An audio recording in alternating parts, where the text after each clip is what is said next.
What's going on, guys, and welcome to another episode of Kids World Home Edition.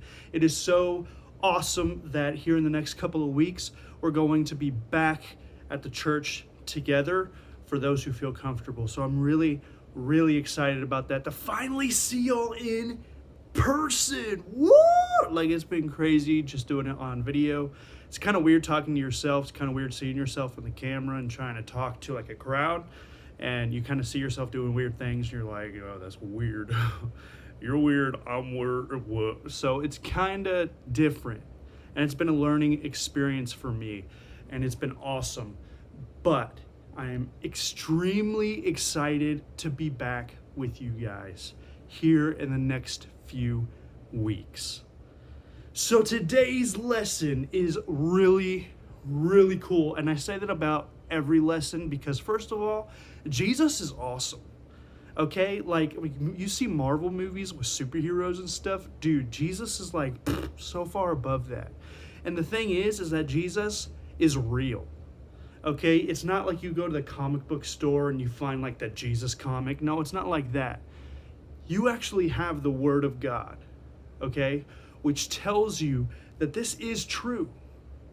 And that one day we are going to see Jesus in person, face to face.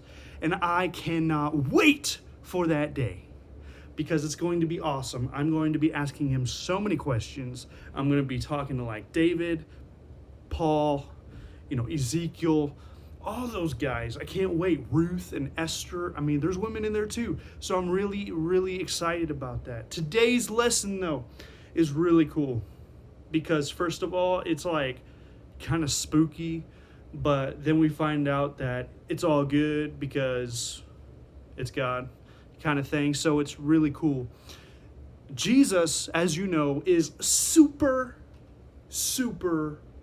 pops, okay? He is popular with the people. So every time he's around, there's always a huge crowd, and they're always wanting him to do miracles, and they're wanting to hear his teaching, and they're just like, oh, all the time. Is crazy, okay? So Jesus sometimes needs time alone.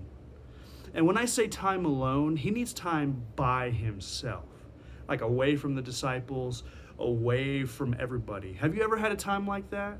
To where you're just like, Mom, Dad, I don't need you. Grandma and Grandpa, I don't need you right now. I just want to be by myself, to gather my thoughts, to understand how I'm feeling, all of that. Jesus was like that too because he was 100% man along with 100% God. All right? So he knew how he felt, because he went through the same things. So Jesus is preaching and teaching on the shore of the Sea of Galilee, okay? And he tells the disciples, he's finishing up, and he tells the disciples, he's like, go ahead and go to the other side, all right? I will meet you there, BRB, okay? He tells the crowd of people, finishes up his thoughts, maybe gives a big prayer. I don't know what he does. It doesn't give us the exact details. But I'm assuming he finishes up his lesson. He says a big prayer, and then he's like, see you later. I'll talk to you later. So everyone starts to disperse, and Jesus goes up into the mountain, okay? This is where he needs to recharge. He needs to have one-on-one time with God. He needs alone time. And all of us could learn from that because we need to have alone time with God. It's cool. It's awesome to have God with people. It's awesome to go to church. It's awesome to be in a Bible study. But God asks us sometimes to have one-on-one with him. So that way it can be personal. Just you, just him, you telling him how you feel, how your day's gone, how you're feeling, what's going on, stuff like that. So he can talk directly to you. Pretty awesome. So Jesus is up in the mountain. He's giving himself some one-on-one time. He's praying. In the meantime, the disciples are sailing off on the Sea of Galilee, okay? They're going to the other side. And in the midst of this, the sea's kind of rough, Okay, it's always kind of rough. You know, when you're at the beach and you see waves, and the farther and farther you get, the waves kind of get rougher and the winds kind of get faster and meaner. You know what I mean? So that's what's going on. Now, it's not as bad as the storm that we had the last lesson, okay? It wasn't a storm, but the sea is just being the sea, okay? So it's pretty tough. Well, Jesus finishes his prayer, and then he takes a little rest. Now, it's 3 a.m. in the morning. 3 a.m. Can you imagine being like an all-nighter on a ship, like on a cruise ship? You're like, Mom, Dad, I ain't sleeping, dude. And you're just like in the waves and you're in the wind and you're feeling the rocking of the boat. I don't know. I mean, I probably couldn't sleep in there, so that's probably why they were doing an all-nighter, you know? They were just like, whatever. So they're in this boat. The wind is blowing. The waves are crazy, okay? Nothing, not a storm, okay? Not a storm, but they're just being wild because that's the ocean. That's what happens. So the Sea of Galilee is acting up. And the disciples are throwing an all-nighter on this boat, okay? Now remember, I wonder what's on their mind. How's Jesus doing? Is he going to like run to the other side? I don't know. You know, they're probably like, is he going to meet us on a boat? I don't know. So it's 3 a.m. You know, I can only picture it like there's fog on the Sea of Galilee, you know, maybe it's like a little spooky. And then all of a sudden they see this figure coming at them, walking on the water.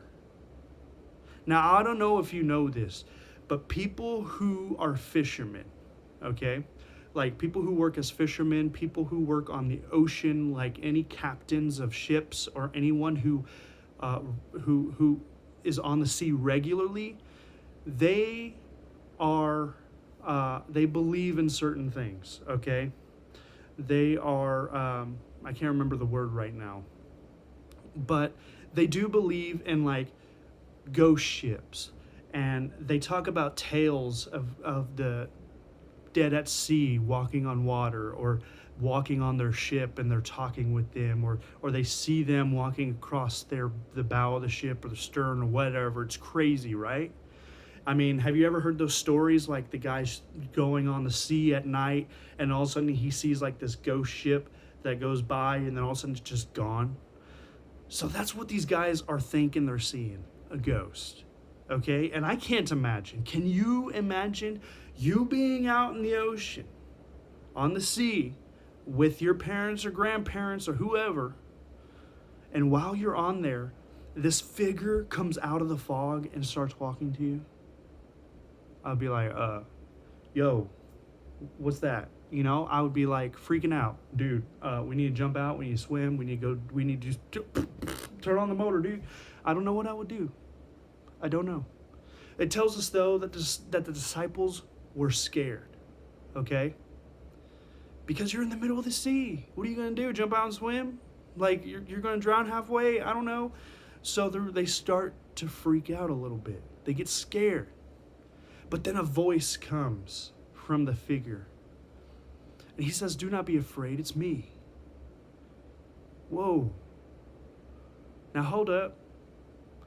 Now this figure's talking like your friend, and this figure's telling you not to be afraid. Hello. I would be like, who are you? No, I don't know what I would do. But the disciples are like, yo, is that Jesus? That sounds like him.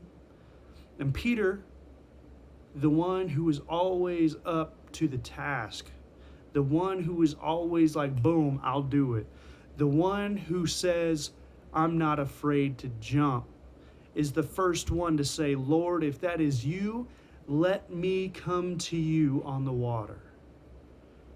That's crazy, okay? Can you imagine what the other disciples were thinking? Like, yo, Peter's about to like totally drown. That's crazy.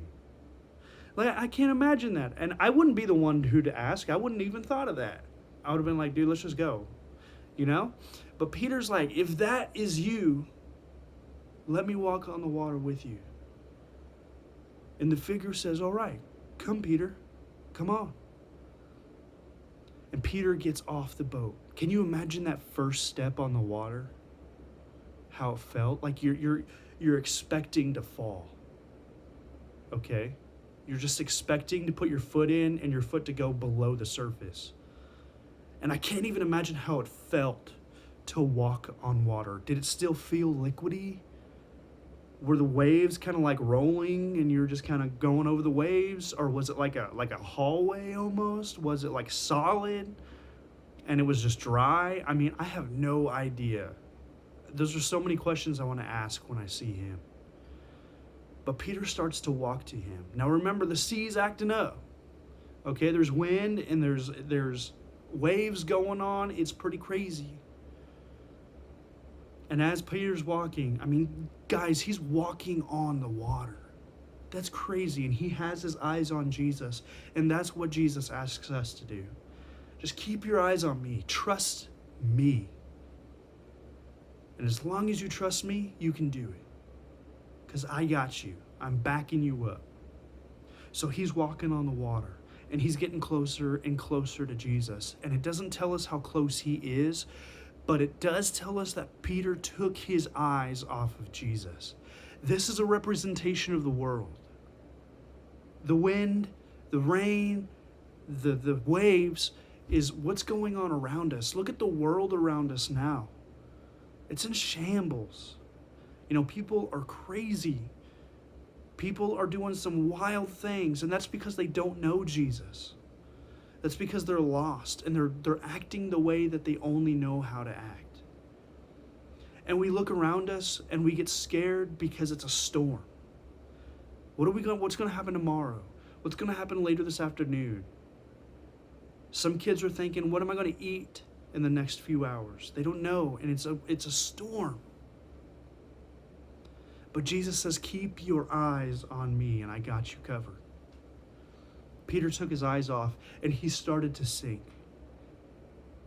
But you know what Peter yelled out? He said, Jesus, save me. And you know what the Bible says? It doesn't say Jesus thought about it. It doesn't say Jesus let Peter go underwater, and then he was like, yo, woo, it sucks to suck. No, he didn't do that. It says that immediately Jesus reached down.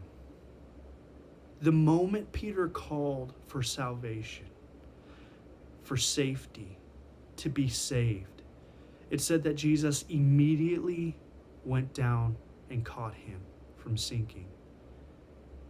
Jesus, first of all, let me just say, has mad reflexes. I mean, can you imagine? He's like, Jesus, save me, and Jesus like just saves him? Crazy. I can't even be that fast, you know? But that's how Jesus works. He's always there for you. So even when we fall into the storm, even when we fall into sin, the moment we realize that we're in the wrong and we call out and we cry out and we say, Jesus, help me, I know I've done wrong, Jesus doesn't wait. He's not like us sometimes, and he wants to wait for it to stop raining. Or Jesus doesn't say, hey, you know, it's not a good time right now. Jesus doesn't say, I don't feel good. Jesus doesn't say, well, you're not my friend anymore. Jesus doesn't say, well, you hurt me. No, immediately, Jesus will reach down and help you. So, with that, what should we do as believers?